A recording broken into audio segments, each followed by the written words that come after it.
the review number 2, and we'll carry on from where we have stopped the last time. Okay, we are on track.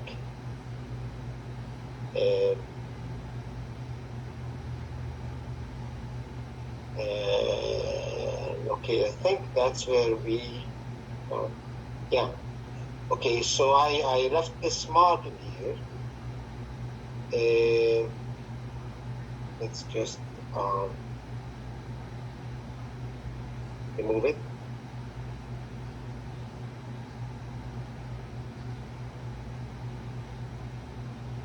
Okay, so we stopped at this spot in here. It says, which of the following can be found in the laboratory refrigerator? Now, it doesn't matter really what is there. It's just the fact that we need to know what is it that we can place in, put in the lab refrigerator or what we cannot, right? So obviously anything that can be consumed should not be placed in the refrigerator. So as you can see here, injectable medications or glucose drink should not be in the refrigerator. Yes, quality control samples can be, right? Okay, so this one in here, it can be. The other ones cannot be. You cannot place things that are either injectable. Remember, this is the lab refrigerator. This is not the kitchen refrigerator, right? So you can put your food, you can put the drink for the patients, you can put injectable medications. Obviously, we don't use injectable medications, but that's okay. Azra, I think somebody's having two devices open. That's why I hear echo. Okay, what anticoagulant is taking at the end of the order of draw? Okay, so they're not asking you about the tube color. Which tube is that? Gray. The gray tube, right? So the one with the potassium oxalate. In the Gaussian curve, percentages involved, I think we covered that, right? So remember that Gaussian curve or the normal distribution. Azra, you must. Thank you. You must have two devices that are open. Please close one of them. No, sir, I don't have. Only one device I have. Really? Yeah. Okay. I will log out and I'll log in again, okay? Okay, I'm sorry. You just keep your mute. Okay, thank you. All right, so 116, we did cover that. If we did not, if you were not there when we covered it, please, this is the one with the, when we say this is the bell curve, where the, there is 65, I think, from minus 1 SD to plus 1 SD, and 95 from minus 2 SD to plus 2 SD, and 99.6 from minus 3 SD to plus 3 SD. And that's called the Gaussian curve. So remember, this is the key in here. You need to remember that term. Okay, don't rely on just knowing the normal distribution curve. Remember it as a Gaussian curve, okay? Because that's what they use. What is the statute or the act that covers the handling of radioactive substances? So it is Atomic Energy Act. I don't know how relevant is that to the laboratory anymore, as I mentioned, but it is definitely not. The point here is that radioactive materials are not covered in WMIS. Okay, so you need to remember that they are not covered under WMIS. So if you have WMIS as an option, be careful not to choose WMIS for atomic or radioactive substances. Now, as I mentioned before, radioactive substances are not as commonly being used in the laboratory, so chances are that they are not asking about it anymore. What is another thing that you need to know under immunohematology is what are the chemicals that are used in the donor bag. Okay. So in here, just bear with me one time just to fix.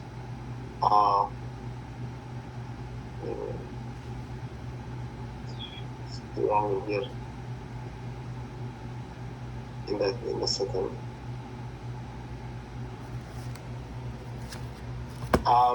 Okay, so in the donor bag there are never mind. There is the 70. There is, we call it CP2D in the main bag. That is in the main bag, in the primary bag. Remember, there are 4 bags. There's the primary bag, and then there's the other bags that are that when we divide separate the different components into the other bags. So we have the primary bag which collects all the blood, the 450 milliliters of the blood, and then we have the other bags where we separate the plasma, we separate the red cells, and then the platelets, right? And there's the primary bag. So in the primary bag we have the CP2D. CP2D. This is the name of the chemicals that are in there, and there are 70 milliliters of the CP2D. Of course, that includes citrate, phosphate, and dextrose. So this is what the CP2D stands for. And there is also in the other bag, which is the bag for the red cells, there is the AS3 preservative. Okay, what is the AS3? A stands for adenine, okay, and S stands for saline. Okay, so remember, citrate, obviously, like the sodium citrate in the light blue, it is an antivitamin. The dextrose is like glucose. It provides energy source to the red cells.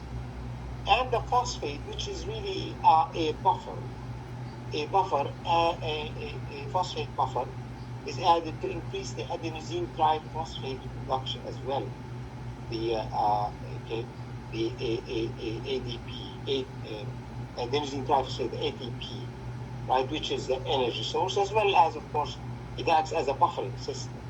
Buffering system, obviously, remember that a buffer is intended to minimize the fluctuation in pH, right? And that is very detrimental to maintain obviously the environment for the blood in a friendly pH. What do you assume the pH is going to be in the bag? Anyone knows? Well, I mean, you need to think of the pH of the blood, right? What is the pH of the blood in the body? 7.35 to 7.45. Okay, right. Anyone knows? No? Okay, 7.35 to 7.45. 0.45, yeah. If you don't know, that's a problem, okay? 7.35 to 7.45. So that's where we need to buffer, obviously, the blood. Now, in the other bag, in the bag that where we separate the red cells, we include adenine. Adenine improves red cell survival and extends storage period, right? Anyone remembers how long we can keep red cells in the blood bag? 120 minutes. In the bag. For how long we can keep the bag of red cells to donate to patients? 3 months. No, that's the red cell survival. 120 days. No, this is the red cells. The red cell age or how long red cell survives in the body. These cells already are old already. Some of them are old, some of them are young. They are. How long can we keep a bag for donation in the blood bank? You don't know? 40 some days, 45 days or 42 days. No, you never knew that? Okay, so remember, red cells are good for 42 days in the blood bank. That is the blood donation, right? And if it's not used, what do they do with it? They dump it. They dump it. Yeah, of course. What are you going to do? What are you going to do with it? Yeah. Right, and but that happens all the time. It's something that, you know, it will rot. I mean, it will not be good anymore, right? I mean, the red cell survival is how long? From the moment it's born till it dies, how long? 120 days. You said that, right? So, and remember, these cells are extracted from the body. They're extracted from life. They're not in the body anymore. So all these additives that are added in there and the energy that is given to them, the dextrose, and the phosphate, and the adenine, and all of that, just to make them survive for 45 days or 42 days. I can't remember the exact date. And the saline replaces the plasma. You know, when they separate the red cells, they replace the plasma with saline, and the saline obviously extends the survival or extends, it maintains an environment that is friendly to the red cells. Because what did we say the saline is? It's isotonic solution, and in isotonic solution, how does the cell behave?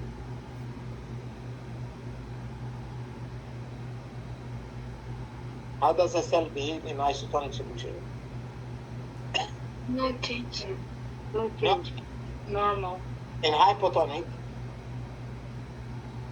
It blasts. it swells and blasts, and in hypertonic it shrinks, right? Shrinkage. Good. Okay. What is the Land-Steiner rule? The Land-Steiner rule, obviously, we remember, it's the rule that discusses the creation of anti-A and anti-B, okay, naturally in our body, right? Naturally in our body, without exposure to A cells or B cells. We naturally develop the antibodies that are not ours. The antibodies for the cells that are not ours, for the antigens that are not ours. So if your blood type is A, your body produces anti-B. If your blood type is B, your body produces anti-A. If your blood type is O, what antibodies would you have? A and B. If it is O, A and B. Exactly. And if you have A and B, O, you know no antibodies. Yeah. That's good. That's good. So that is the Land-Steiner rule. Just remember that. If you get a question under blood bank, that's what it is. EDTA is a choice of anticoagulant for RBC studies. Why? Why do we not use, okay, and this is very important, guys. Please document it. It's very important. What is the natural anticoagulant that is in our body? Heparin. Heparin. Huh? Heparin. Heparin. That's heparin, correct. So heparin is the natural. So why are we not, what do we find heparin in which tube? Green. Green tube. That's good, that's good. Huh? Thank you, Haria. It's a green tube. Why did we use a green tube for CBC? For red blood cell study? Anyone knew? In order to not to clot the blood, we'll use that green. Heparin, no, not to form the. No, I'm not getting that point. Why are we using EDTA as an anticoagulant for the CBC tests, and we're not using the green tube. I mean, the green tube, EDTA will chelate the calcium. it will chelate the calcium. EDTA binds to calcium. No. Chelates. No. Oh yeah, okay, but that doesn't make any difference. I mean, you're right. I mean, it does bind to calcium. That is correct, but that has nothing to do with why we're using it. Heparin reacts with the rind stain. Platelets. Ah, yes, bravo. Okay, heparin reacts with the Platelets. with heparin Reacts with the stain, right stain. with right stain, Yeah. and causes the red cells to be very dark blue. Okay, do you remember do you guys remember where the heparin is produced, in which cells? Which cells? Liver cells? No. Liver cells? No, in blood cells, I'm talking. Basophil. The basophils. Thank you. The basophils. Do you remember the color of the basophils? Very dark black. I mean, black or dark blue, right? So, because of that, the heparin, if we use green tube, and we stain the blood film that we make from the green tube with bright stain, right? It becomes too dark then. Too dark, too blue. We are unable to see this, the slide under the microscope. It's just too dark, right? This is why we don't use, and this comes in saturation exam. Just remember that the blood film made from heparinated blood will be too blue. There's nothing wrong with using green tube to do CBC counts on the machines. It's just we cannot make blood films out of it, slides out of it. Okay, are you guys good with that? Okay, so this is new thing. Remember, it comes in the saturation exam. That is the reason. Which of the following regulations are the most relevant to ML80? So we used to say regulations. It's no longer regulations. It is regulation, because the two regulations or regulations. Okay, we'll keep it as regulations, because here are the 860, which is, anyone remembers the regulation 860? For what is regulation 860 of the Occupational Health and Safety Act? WMIS rules. WMIS, correct. And OREG 4522, which is the one that we said the last time, are the ones that replaced. This is the regulation that replaced the 682 and 683. Don't forget about that. Okay. Ontario Regulations 107/96 of the Regulated Health Professions Act. Does it deal with what is that regulation? You guys know.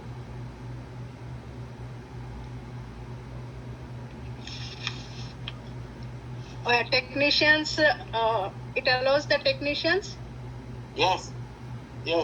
To do what? to do our duties, what we have to do. According to our act, permissions like phlebotomy. Phlebotomy, particularly. That's just for phlebotomy. Because phlebotomy is a controlled act, right? And you are not regulated, right? So this is the Regulated Health Professions Act. Regulated Health Professions Act are the act for the regulated professions, like the technologist, like the nurse, like the doctor, like the pharmacist, and so on. So in the Regulated Health Professions Act, regulation in this act, Regulation 107/96 deals specifically with giving medical lab technicians or not regulated the permission to perform venipuncture. Because venipuncture is done under the skin, under the dermis, and it is a controlled act. Remember? What is controlled act? You guys remember what's controlled act? Controlled act is an act, is a procedure that if not done by a trained professional that is permitted under the specific act for that profession, the procedure may, doing the procedure may cause harm to the patient. So it has to be done, harm to the public. It must be done by someone who is trained under their profession and permitted under their profession to do this procedure. Okay? For technicians and technologists, the only controlled act that we can do is phlebotomy. Okay? Nurses can do other things, can do injections. Injection is a procedure that's done under the dermis, and it is allowed under their act. Okay, what is the definition of standard of practice? Standards of practice. Anyone want to give me the definition? I just didn't write the answers here, but the definition of standards of practice. All the healthcare provider. Okay. Yeah, every profession must have a standards of practice. Guidelines for the Professions Act. That's right. These are guidelines for the professional practice, the duties. Yeah, it's a standard by which a profession must conduct itself. The standards, the guidelines, the yardstick by which the profession is measured, right? Okay, so these are the standard of practice. If you remember, you're receiving from the MLPO the standards of practice of the MLPO. I mean, we studied that, if you remember, in term 1 about the standards of practice. So the MLPO and the CSMS have the standards of practice that guide. Law and ethics also will come under this, sir? Sorry? Law and ethics will fall under the standards of practice only? I didn't get you. Sorry, law and ethics, the rules will fall under this only? Yeah. Law, that's right. The law. It is not law exactly. They are guidelines. I wouldn't say they are law, but they are guidelines. Guidelines by which we need to practice. Right? Remember about patient confidentiality. Just keep in mind what is patient confidentiality. That is that the patient, we are obliged to ensure that our patient's information is not leaked to unnecessary people, right? So, you should not be, for example, discussing a confidential patient information with your colleagues for the purpose of gossiping, or just for talking in, let's say, in the cafeteria or something, or when you are in the workplace where there is a lot of patients waiting. When you ask a patient about something that is confidential, never ask about it in the waiting room where everybody can hear what you are asking. So just be careful and cognizant of patient confidentiality. Okay? So remember that it falls under the Personal Health Information Protection Act. Okay? Patient confidentiality. It falls under the Personal Health Information Protection Act. Right? Okay. 126 blood samples from which patient have to be blood samples from which patient have to be transported in accordance with transportation of dangerous goods. remember, I'm going to ask you a question. What is the percentage of blood samples or patient samples in a community laboratory that are infectious? What is the percentage of samples that are infectious in the specimen collection center? When you go to specimen collection center, to Life Labs or DynaCare, what percentage of the samples that you've collected are infectious? Every sample we have to treat as a only, right? That's different. I'm not asking which sample you should consider as infectious. I'm saying which samples are actually, what percentage of samples are actually infectious? HIV? Percentage. I'm asking percentage. 80 to 90. 80 to 90% are infectious. They're actually dangerous. 5%? 5%. Yes, 5% is a good representation. Thank you, Rajendra.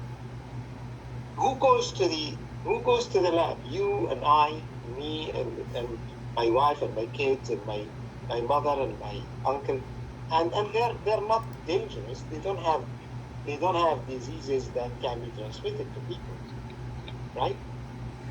And this is, of course, I would say, about 5%. That makes sense. Around 5%, or even less than that. So that's why we do not transport every sample according to the transportation of dangerous goods guidelines. We transport them under the so we divide the samples into two categories: likely to be infectious, unlikely to be infectious. So the likely to be infectious, or actually the infectious or likely to be infectious. Infectious or likely to be infectious. Infectious are the ones that has to be transported like that we know about under transportation dangerous goods. Of course, is there any people from the 95% that are infectious? Yes, there might be, but they're not. They don't know about it themselves, maybe. This is why we need to take the standard precautions. And what does a standard precaution say? Standard precautions indicate All samples are. Yeah, go ahead, Tafir. All samples are infectious. Yeah. We must consider every sample as infectious in the way we deal with it, but not necessarily that every sample that is infectious. Okay, so there's a difference. Now, which samples for sure are infectious, and we must package them according to a transportation of dangerous goods. Those are the ones that are confirmed HIV positive, and those that are confirmed hepatitis B infected patients. Okay, I'm going to ask you a question. When you get a patient and the doctor requested to do an HIV test on that patient, does that patient necessarily infectious? No. No. We don't. You don't know. I mean, they come to test for, the patient comes to test for HIV because they just want to confirm if they are or they are not. Okay? If they are not, the ones that are confirmed as HIV, look at the question after that, are the ones that come for these tests. So, okay, I'm going to ask you a question. Is a patient that has HIV comes for HIV test? A patient that is positive for HIV, do they come for HIV test? No. No, already they know that they are positive. Exactly. We know that they are positive. They know that they are positive. They no longer need to test for HIV, but they come for other tests to monitor. They come to monitor where their HIV is going, right? So what they need to do, what they come for, to test, it's a test for a CD4 and CD8 cell counts. okay? They're called cell counts, okay? CD4, CD8 are, anyone knows what CD4, CD8 are? They are the shapes of the lymphocytes. Yeah, they are the lymphocytes. They are lymphocytes. The CD4s are the managers and the directors of the immune system. And this is the cell that the HIV virus attacks and destroys. They are lymphocytes. They are T lymphocytes. That they are called helper cells as well. Okay, and so when the patient comes to do CD4 count, we know that they are infected with HIV virus. And all what we are doing, trying to do, to see is what is the number of their CD4s. If their CD4s is going down, it means that the virus is winning. And they are getting into the stage of AIDS, right? Or acquired immune deficiency, right? Okay, so that's why so when you see a patient comes for CD4 counts, or viral load, you know that they already have the virus. Viral load is the counting of the virus, right? So these tests tell us The patient is with HIV. right, yeah, confirm that this patient has HIV, or even hepatitis B. If they come for viral load and hepatitis B DNA or whatever, they confirm that they are infected with them, because these are the two main viruses that are of a concern, okay, that can be transmitted through blood and body fluids. Okay, we know that the case is not the same with the coronavirus, right? The coronavirus that we had the pandemic with, how is it transmitted? Through airborne. Airborne, right? So, Yeah. so it is not a problem in the lab. In the lab, dealing with blood of a patient with a coronavirus, okay, is not a concern as much as it is a concern for the HIV and hepatitis. Okay? All right. What is DAT? I doubt that they are going to ask you about this. This question came about in the certification exam when we stopped calling the test direct codes, and they changed the name to DAT. DAT is a direct anti-human globin test.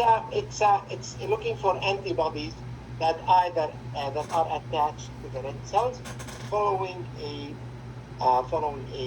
blood transfusion reaction, right? So when we in the hospital, when they make a mistake and they give blood, the wrong blood to the patient, sometimes they make a mistake, sometimes it's not a mistake really, but it ends up that there is a reaction inside the patient where the patient gets into crisis and so on. So DAT test is done.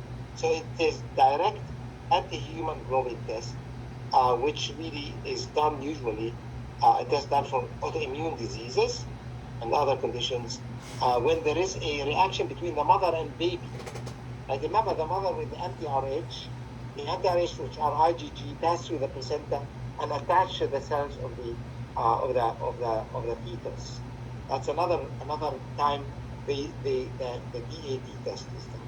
Okay, or following a blood transfusion reaction, right? In a hospital when a patient is transfused with blood, they react and we have agglutination and there's a crisis and the patient can die actually as a result, right? So remember, the question was, where is DAT test done? Remember, it's done in the blood bank. It's part of the blood bank. Yes. In case this question still circles around. Okay?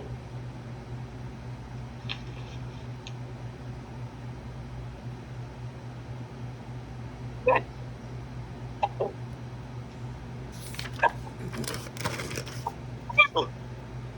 Okay. V4 locations, okay, I'm not going to go through all these locations, but all the V locations, you need to know the location of the V locations. That's it for the chest leads. Okay, the chest leads. Standard leads and augmented leads. Did we go over that?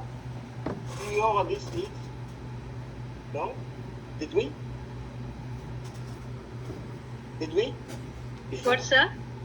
Did we go over the ECG leads? No, Augmented No, leads? sir, not yet. no, not yet. Okay, just a reminder. So we have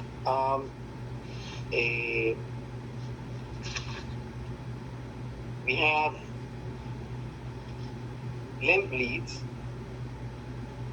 Sorry, just 1 second.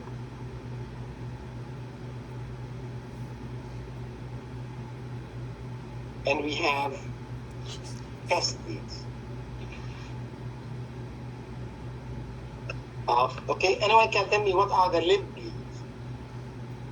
The leads that we read from the limbs. L1, L2, L3.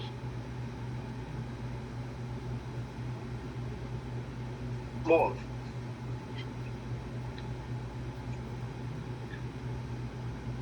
What else? AVR, AVF, and AVL. Right. Okay. So these are the limb leads. Okay. Which ones we call standard?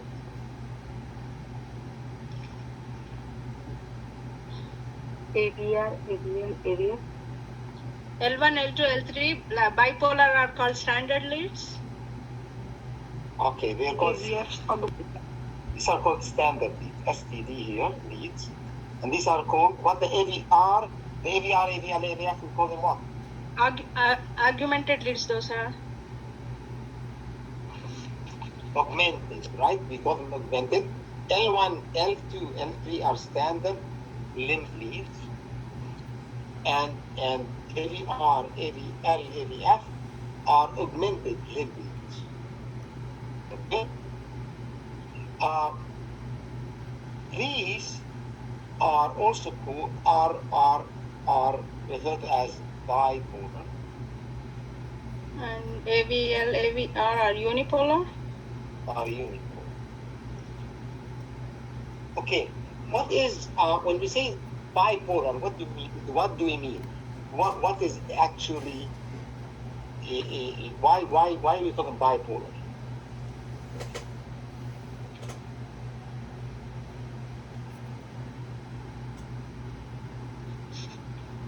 One charge? What's that? Sorry. Like it's only one charge? Like negative or positive? No. No. Okay, L1. Pi means 2, so it's connect with 1 with set 2. We have two electrodes that are used to measure the lead, right? So we take L1, we use the right arm and the left arm, right? And for L2, remember, use the right arm and the left leg. Okay? So we use the two poles. We use the 2 poles. For L3, we also use the 2 poles. It's from the left arm to the left leg. You agree with that? Yeah. You guys agree with that? Yeah. That's why we call them bipolar. And the other ones are unipolar. So if you take AVR, starting from not a particular electrode. It uses only one electrode, that is the right arm electrode. And the other electrode is used from the left arm and the left leg, right? The same thing with the AVL. AVL is the one going towards the left arm. We only use one electrode. That's why it's called uni. Okay?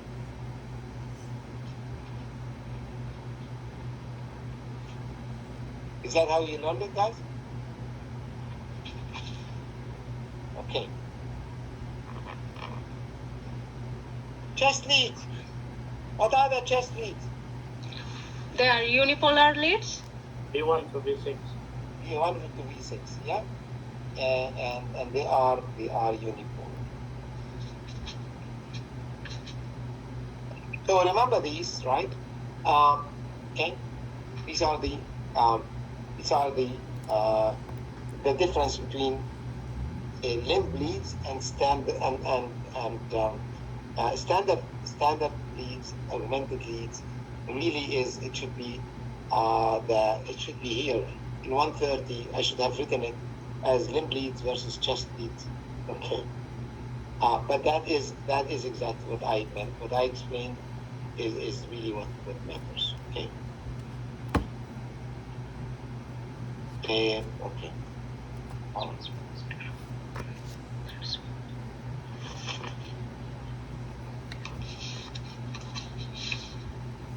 All right. What specimen is sterile? Expect that question. Which specimens are sterile? Obviously, is the throat sterile? Is the mouth sterile? No. No. Is the urethra sterile? No. No. Is the blood sterile? Yeah. Yes. Unless we have Sabrina, please keep your microphone mute, please. Thank you. What is so blood is a sterile sample. Obviously, is CSF sterile? Yes. No. Yes. Yes. DSF is a sterile. Yes. Sterile, of course. Yes. Of course, it's sterile. Do you want, if there is bacteria in it, that's when we have meningitis, isn't it? Yeah. Yeah, of course it's sterile. Yeah. Okay. So remember these things. Is a wound swab sterile? Is a wound sterile? No, obviously. Yeah. Okay. All right. Anyway, so just keep that there. Minimum time for cytological slide specimen fixation. So when you dipped in 95% ethanol, we're not talking here about cytospray. We're talking about a cytology slide that is dipped in a 95% ethanol. What is the minimum time for fixation? 15 minutes is total. The minimum time is 15 minutes, usually up to 30 minutes. Okay? So, but minimum 15 minutes. Yeah. It's minimum 15 minutes. Okay, minimum 15 minutes. Let's just change that to minimum.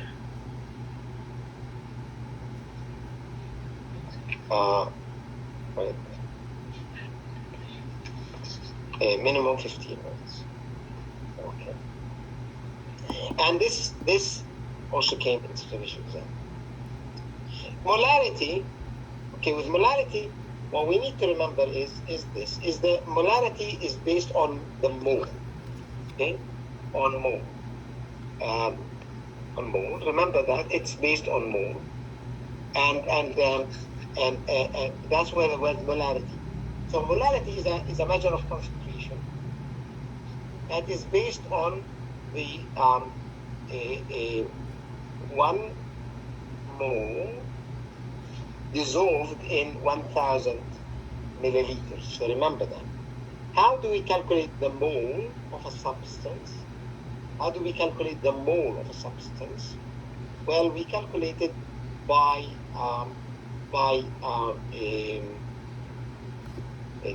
just bear with me for a second here. Oh dear.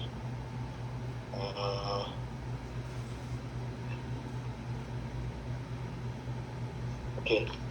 How do we measure, calculate? So let's say, what is the 1 mole of NaCl? If we are to calculate the 1 mole of NaCl, what do we need to know?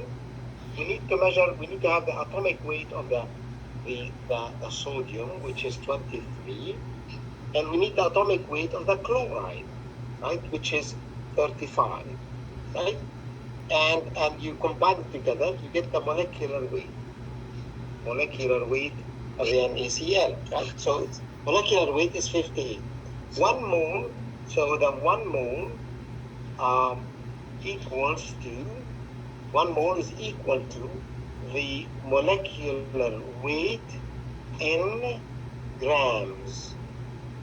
The molecular weight of a substance in grams, right? So the molecular weight of the sodium is 58. Therefore, 1 mole of NaCl is equal to 58 grams. Okay? 58 grams. That's 1 mole. So the mole is different from one substance to another. Now from this we can define molarity. What is molarity? Let me just erase again so I can have more space. So molarity is 1 mole of a substance. A molarity is 1 mole of a substance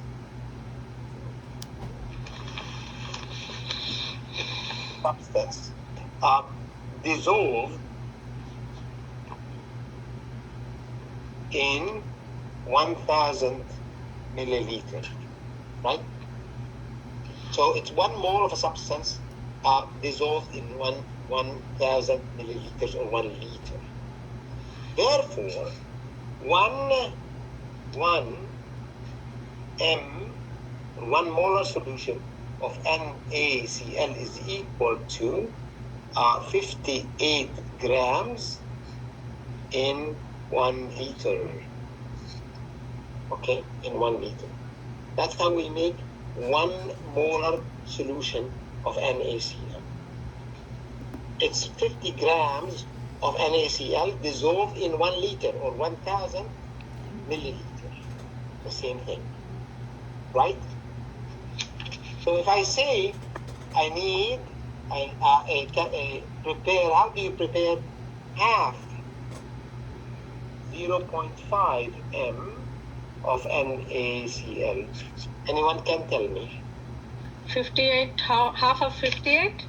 Half of 58 dissolved in how much? In half liter? In In 1 liter. No. In 500 ml, right? Then what's the difference? This is 1 molar solution. If you take half that 58 in 500 milliliters, this is the same as 58 in 1 liter. Oh, okay then. Opposite of mine, yeah. Right? So half the grams, right? And that's how much is that? 20, is it 29. 29? 29 grams in 1,000 milliliters, right? Am I correct, guys? Yeah. Yeah? So you take half that's half molar solution, right? Which is half the mole in the 1,000 milliliters. That's half molar. Yeah. Because here you're not changing the dissolved in 1000 ml, and 1 mole of a substance is dissolved in 1000 ml. That's why we are taking half of this dissolved in 1000 ml. Exactly. This is different. I mean, if you want to, so I can ask you, the way you said it, I can ask you to provide me with 500 milliliters of 1 molar solution of NaCl. 500 milliliters of 1 molar solution. Then you can use 500 and dissolve half the amount, right? That's still 1 molar solution, but it's in 500. Okay? All right. Okay, if you get a question like this, they provide you with the atomic numbers, and normally they probably, so just remember that, okay? There might be one question, there may not be a question like this, okay? About molarity. But remember, molarity is like a percent, right? Instead of saying, so if you say a percent solution 20%, what is 20%? Remember, that is 20 grams in 100 milliliters, right? Right? That's what 20%. But if you say a 1 molar, 1 m of any solution, 1 m, that is the 1 mole in 1,000 milliliters. So here, the molarity is a measure of concentration as well, like percent. So Okay. 20. It's just based on the mole and not on the just the straight gram. Okay. All right. So that is a review of the molarity.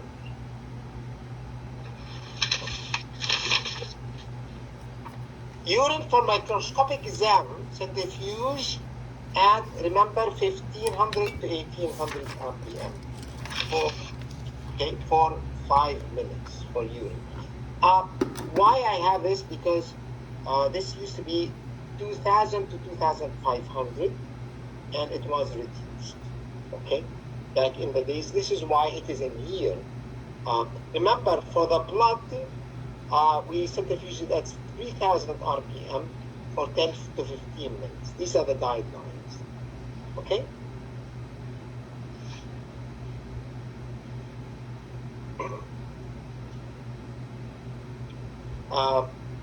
What is the function of the sodium fluoride in the gray top tube? Right, there is the potassium oxalate, which is anticoagulant. And in the gray tube, we have the sodium fluoride as well. Preservative? Is preservative. It is more than preservative. It is preservative, yes, but preservative of what? Of the glucose, right?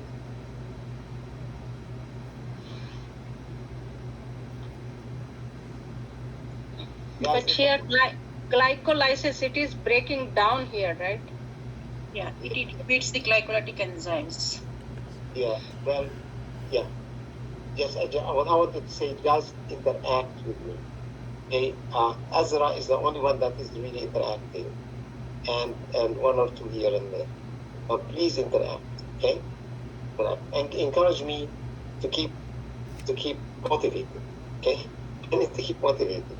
It's already the end of the day. I've been busy all day long, so let's keep me motivated. But at least at the courtesy of answering the old man, okay? All right. Sodium fluoride is a preservative, yes. Yes. Preservative of what? Preservative of the IBs. the glucose. Right? Glucose. It preserves glucose. Right? It is referred to as being an anti-glycolytic. Anti-glycolytic. What is glycolysis or a glycolysis? Is the breakdown of glucose. Yeah. So it inhibits the glycolytic enzymes. It stops exactly. It stops the breakdown of glucose. Glucose. What breaks the glucose in the blood? I mean, in the tube. What would use the glucose? Why would the glucose drop if it is in a regular SST or red top tube? Glucose is a source of energy for the cells, right? The cells are going to use it. If you leave the cells with the glucose, they're just going to keep using it as energy, right?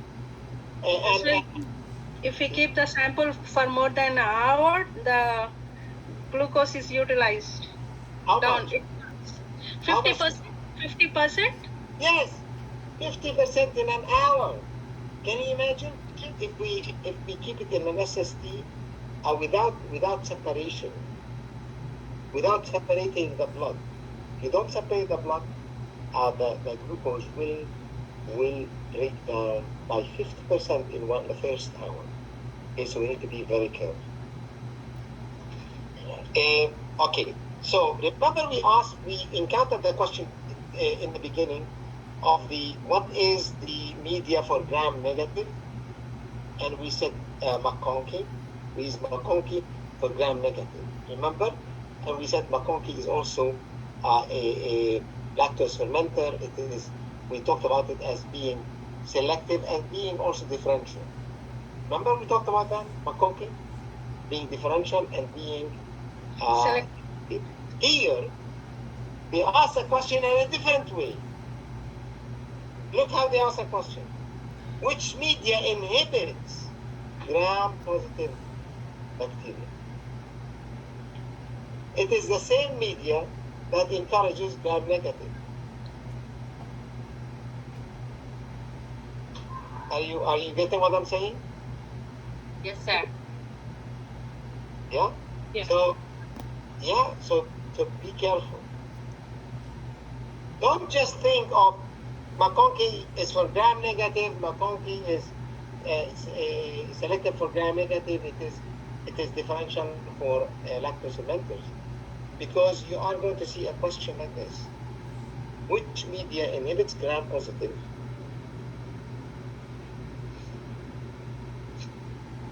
And the choice is McConkie. Okay?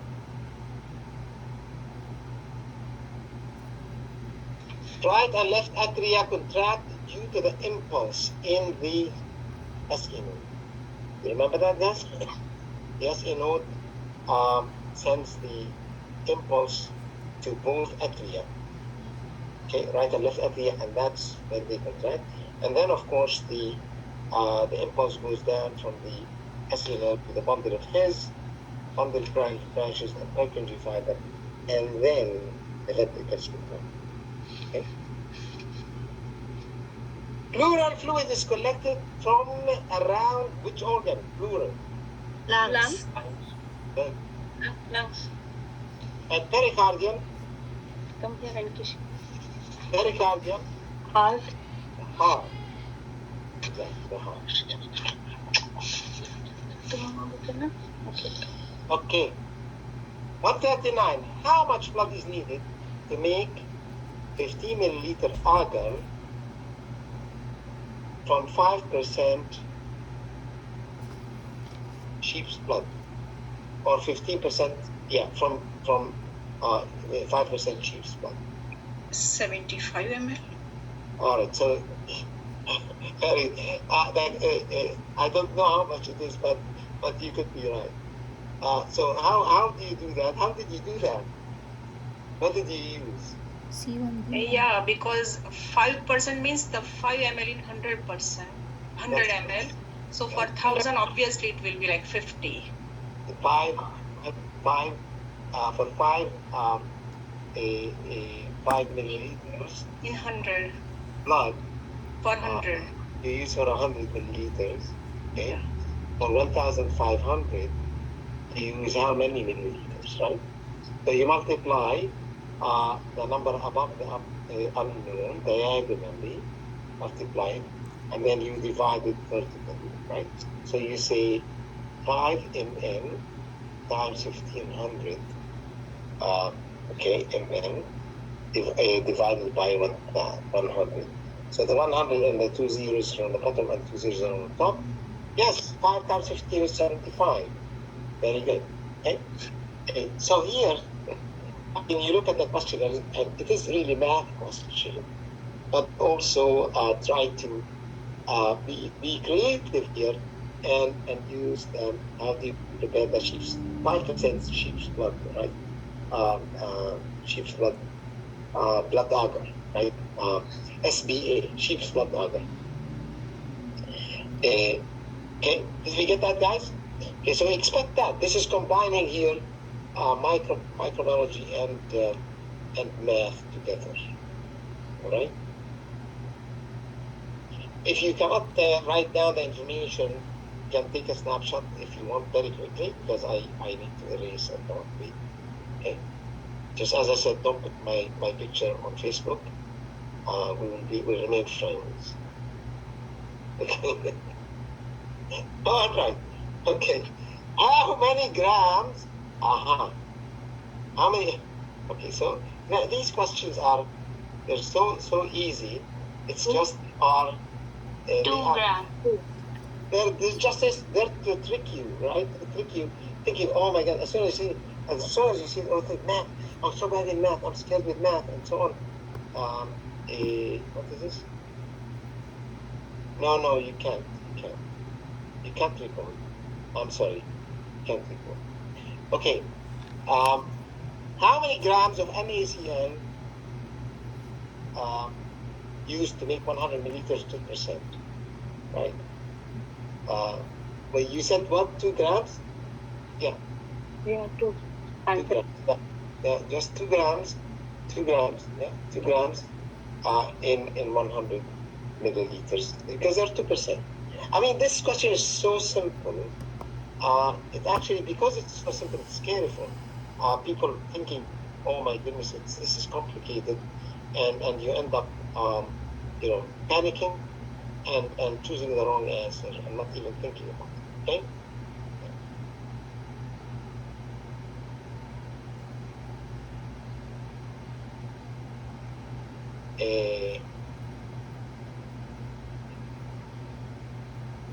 Agar melts. That's another question. Agar melts at what temperature? And this came in certification exam as well. Remember, between 75 and 85 degrees Celsius.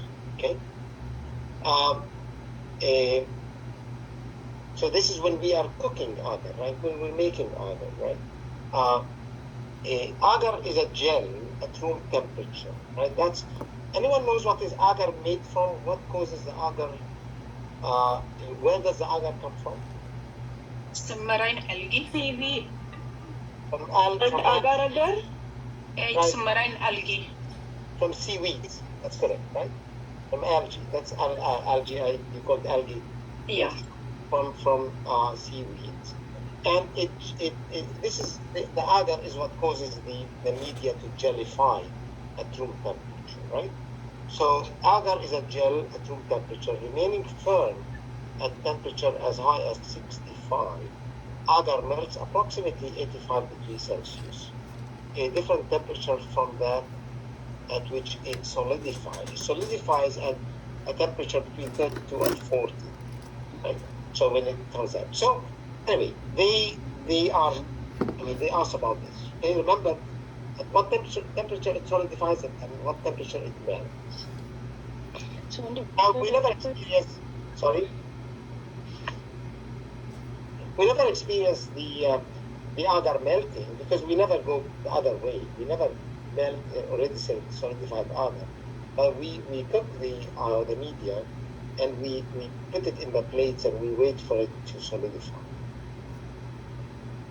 What does leukopenia means? What is penia? Abnormal low white blood cells. No. Low white blood count. Abnormal That's low low. white blood cells. Low white count, right? Low white count. Leukopenia, thrombocytopenia, right? And neutropenia, okay? Lymphopenia, okay?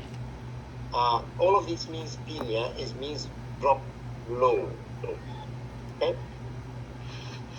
If the platelet is 400 times 10 to the power of 9 per liter, decrease to 90 times 10 to the power of 9 per liter, what is the term we call the 90 times 10 to the power of 9? Thrombocytopenia. Right, so they have 4 options in there. Remember, thrombocytopenia. Okay, anyone knows what is the normal range for platelets? 150 to 450 into over 10 raised to 9. Thank you, Mega. Thank you. You're the best. You're the best. Times 10 to the power of 9 per liter. 150 to 450 times 10 to the power of 9 per liter. Okay. I'm going to ask you about the red cell count. Red cell count to the power of what? 4 to 6 into 10 raised to 12. 10 to the power of 12 per liter. Okay? So we want you to know that there are questions about this as well. Mega, you're going to make it through these questions. You know your stuff well. Okay? And the rest of you, please remember that as well. I am assuming that everyone should know about that because I know we focus on it. Okay. So thrombocytopenia. So you can see here thrombocytopenia, leukopenia. Penia means so. In this question, actually, what they really wanted, they wanted to hit 2 birds in a row. First of all, do you know the normal range between 150 and 450?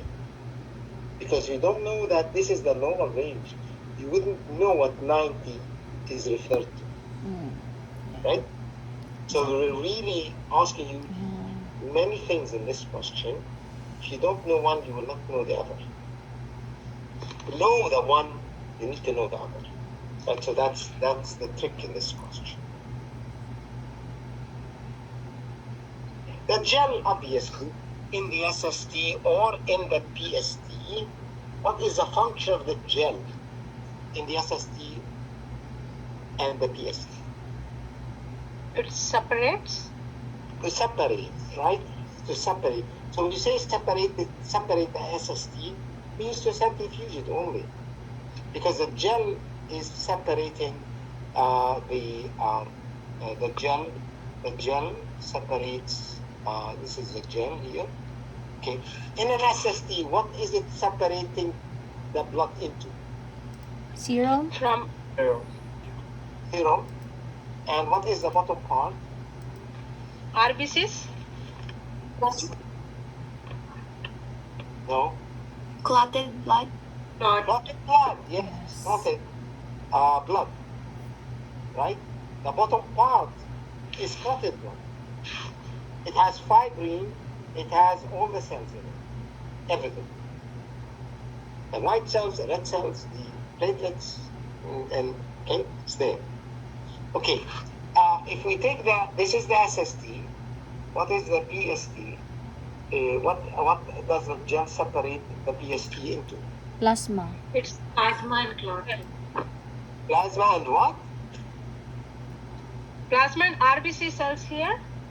Plasma and RBCs here. RBCs and what is there is what is the layer in here?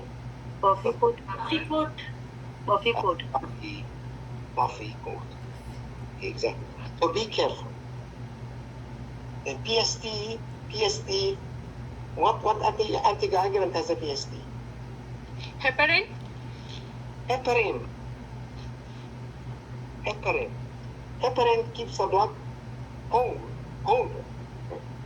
We don't have a gel. Be careful. Like, be careful. Those of you that forgot, okay? Don't forget that, because that's a very basic information that we need to remember. Okay, right. Okay, so that's this question. Just remember, urine dipstick does not test for which of the following? It doesn't test for protein. Yes. It does. It does. Does a urine dipstick test for protein? Yes, we will do. Protein test will do. Yes. Does it test for ketones? Yes, we will do. Yes. Does it test for nitrite? Yes. Yes. Yes. Does it test for protein? No. No. No. Okay, so please remember what is the urine dipstick test, what it does not test for, right? Okay. If you see it unfamiliar, porphyrins, it's not one of the pads on the dipstick for the urine. What is not done when storing a gas cylinder? So remember the gas cylinder from safety. How do we store it? First of all, we store it near the outside wall. I mean, nowadays, of course, in hospitals, they don't use any more cylinders beside patients. Back in the days, they used to, but now in the newly built hospitals, all the oxygen piping is in the walls. They don't have cylinders around. But cylinders, regardless, I mean, from safety point of view, cylinders are still used in manufacturing and in industry. So place the cylinder near the outside wall and make sure that it is capped. It is capped always. The valve is closed and it is chained to the wall. It is chained to the wall.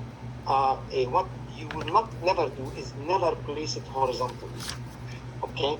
So this is part of safety when you guys remember when you learned about safety and so on. So just I don't know why they ask me. We don't know if we ever use these tanks in the lab, but you know. MLA follows all except okay. What is that? PHIPA, Patient Health Information Protection Act, right? Is it? Do we follow that? Yes, we'll follow that. Yeah, we follow that, right? We follow it. Do we follow the lab safety? Yes. Lab safety rules? Yes, we follow. OMS? Yes, we follow. Do we follow the Canada Health Act? Is there anything No. in the Health Act that we need to follow? No. No. Canada Health Act only talks about the healthcare system, the way it is built, the history of it, the different parts of it, the five pillars of the healthcare system in Canada. We don't really follow. It's just information, right? Yeah. So just remember that. Cystitis. What is cyst? Cyst is a bladder, right? And itis is inflammation or infection. Okay, inflammation, really. So cystitis is bladder inflammation. Okay, and that's under terminology, right? Terminology. How is bluing done in histology? How is bluing? Not how bluing is done. How is bluing done in histology? Bluing. How do we do the bluing step? Okay, do you guys remember that? When do we do bluing? In what stage in the staining of H&E stain we do the bluing? After which step? Before decolorization. Before decolorization or after decolorization? No, after. After decolorization, right? Because the decolorization, do you guys remember what we use for decolorization? Histology? Silene. Alcohol. Silene. No, 1% HCl, right? And that causes the cells to become red. You know, after we stain them already with hematoxylin and they're blue, we decolorize them, and we get they become reddish, and we need to blue them back again. To blue those ones back again, you dip them in Scotch-Tap water, right, or in alkaline solution to bring them back the color. Or those cells, or this part of the cell, especially mostly in the histology, it's particularly the nucleus. The nucleus is the one that stains blue from hematoxylin. And we decolorize actually the cytoplasm, right? We remove the hematoxylin from the cytoplasm, and then we counter stain, right, with the eosine. But so the bluing is actually named bluing because it brings the color blue back to the nucleus. Okay, so remember the most commonly used is Scotch-Tap water, which has a pH of 8, and pH of 8 is an alkaline pH, right? I hope you remember that. And that brings the blue color back to the cells, to the nucleus. Okay. What does this mean? 0.0001, right? So remember, this is the same as saying 1 times 10 to the power of minus 4. I'm going to assume that everyone knows that, right? Yeah. Because 10 to the power of minus 4 is the same as 1 over 10 to the power of 4, which is 1 over 10,000, right? Which is also expressed as 0.0001. Right? So that is okay. We're good, guys? So far? Yes. Okay. Yes, sir, we're good. You're still awake? Hope no Yes. one's sleeping on me. Okay. All right. Okay. And in 10 minutes we will take a break. Okay. We'll take a break. Our break in 10 minutes. Just gather all your energy for another 10 minutes. Okay. Okay. Let me just hear this, and then carry on. Around means carry. And around, the term around, what?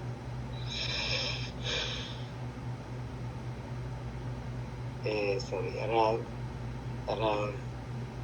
means, remember that? Means carry. What about the term epi? What does epi means? The top one. On top. That's right. Peri is around, epi is on top. Okay. Anaerobic jar means decrease in Oxygen here. okay, oxygen. Decrease in oxygen.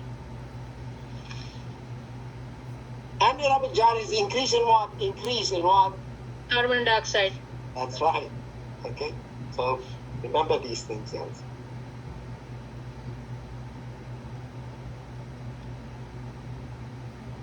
Anaerobic is a decrease in O2 and anaerobic increase in CO2. From which tube blood for microhematocrit is taken to a blue line capillary tube? What tube do we use to fill a blue line capillary tube? If you want to do a hematocrit, obviously we use it for an EDTA blood, right? Now the microhematocrit tubes, there's a blue and there's a red. The red has a heparin, the blue is plain. Right? Do you guys remember that? Remember that? In case you are taking, if you are taking a skin puncture with a capillary tube, which tube would you use? Which one? The blue or the red? The blue. From the finger. Capillary tube, blue. To take blood from the finger, you use blue. The blood is going to clot. No, it's lavender. No, capillary tube. The capillary tube. The red tube with the heparin. The The red with capillary tube with the heparin, it will be there. yeah, if you're taking direct capillary blood in a capillary tube, you need to use the red capillary tube, right? Because if you use the blue is plain. It doesn't have any anticoagulant in it. The blood is going to clot inside the blue capillary tube. You guys remember that? So careful. Yes. Just please be careful, because that is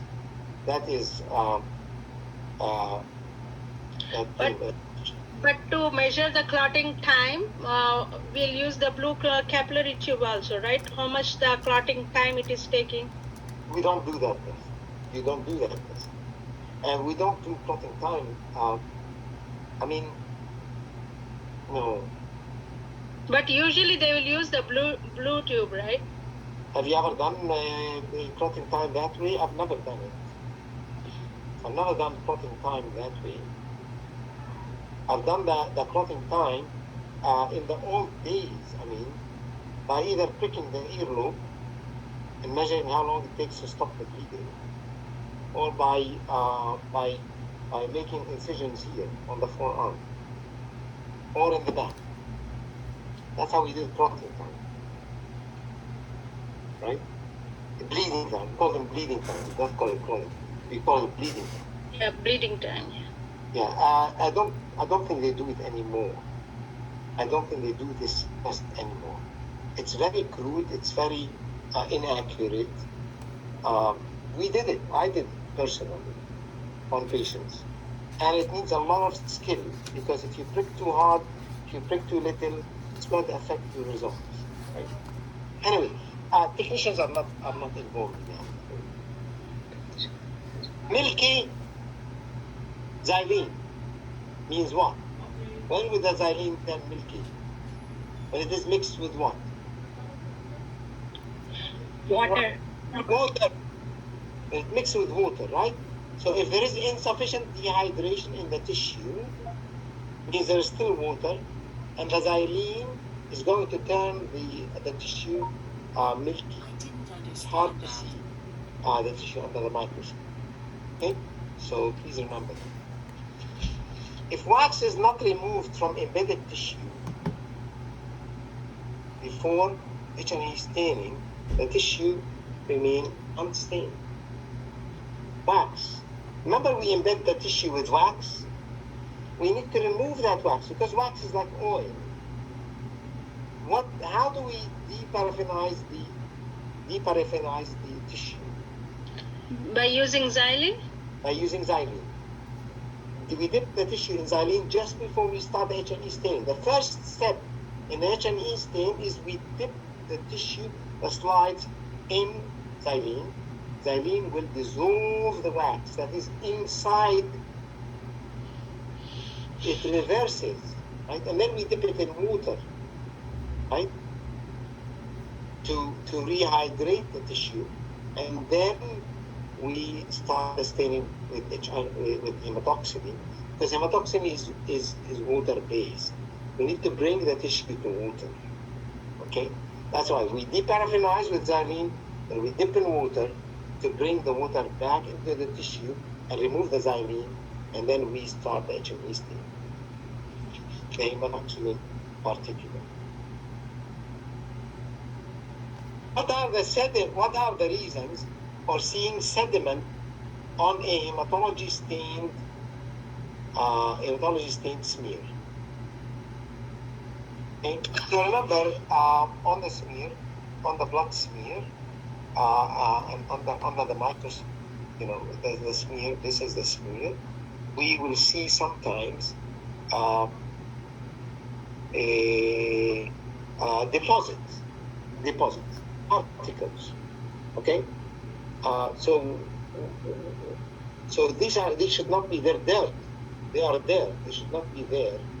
So the question is, the reason for sediment in hematology stained slide, washing is insufficient. That's one of them. Yeah, it could be the washing is insufficient. Don't know why. What's happening here?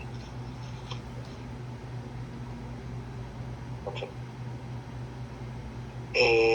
The washing is insufficient, right? Because sometimes because remember, with the right stain, if you leave the right stain exposed to air, it will a layer of crispy layer forms on the top. Okay, it dries out kind of and forms a film, and that film becomes the particles that will hang on to the stained slides, and that's why we need to wash the slides afterwards in order to remove if there is any removes. Okay. Cause of hemolysis. I mean, I'm going to leave you at the very end a list of things that cause hemolysis. Okay. This is one of them. Vigorously mixing a tube, and that is the most obvious one. But there are many other reasons why cells will hemolyze, will break down. Okay. Angina is chest pain, right? Remember that angina? Angina is a. They did not say chest pain here. They said pain behind the sternum. If you don't know what is the sternum? What is the sternum? Bones. Guys, I don't have Breastbone. Middle part of the It's the breastbone. That's correct. It's a breastbone.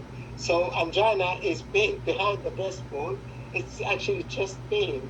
But here they're also trying to trick you. Not only that they want you to know what is angina, but they want you to know. Do you know what is a sternum? That's very smart. I mean, a way of asking the question. Tricky.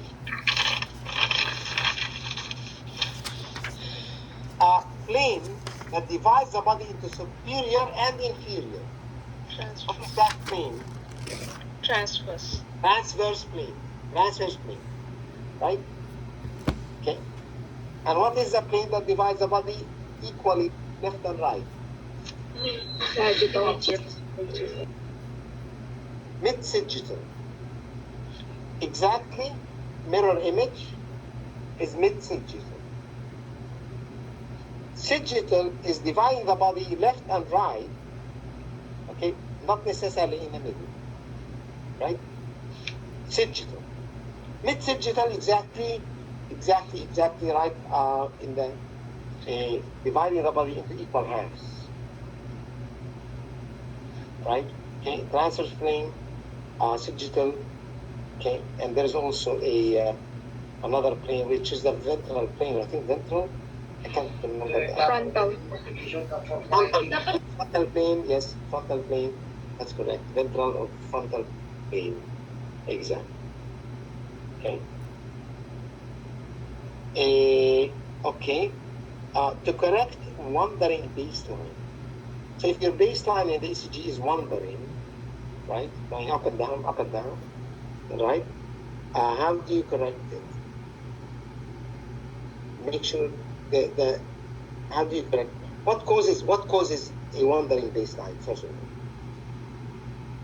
When the electrodes are not fixed or attached properly. that's right. And look what they came up with. What is the option? Firmly attached electrodes with non-allergenic tape. Did any of you do that in placement?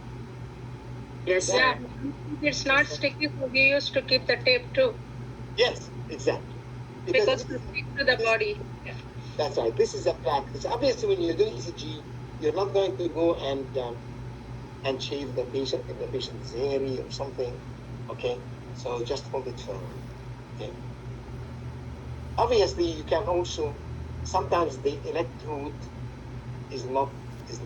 What can cause the electrode not attaching? Well, it could Lotion, if they Yeah. apply the lotion or the skin, hair, or the electrode itself may be expired and dry. You correct me?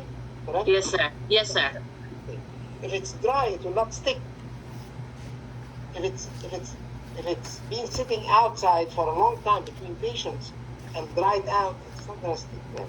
Anyway, keeping it might save you money from having to choose another. So we stopped at 160. Let's take a break, guys, and then we will come back. Okay, to continue. Right? See Thank you, sir. Thank you, sir. Thank you, guys.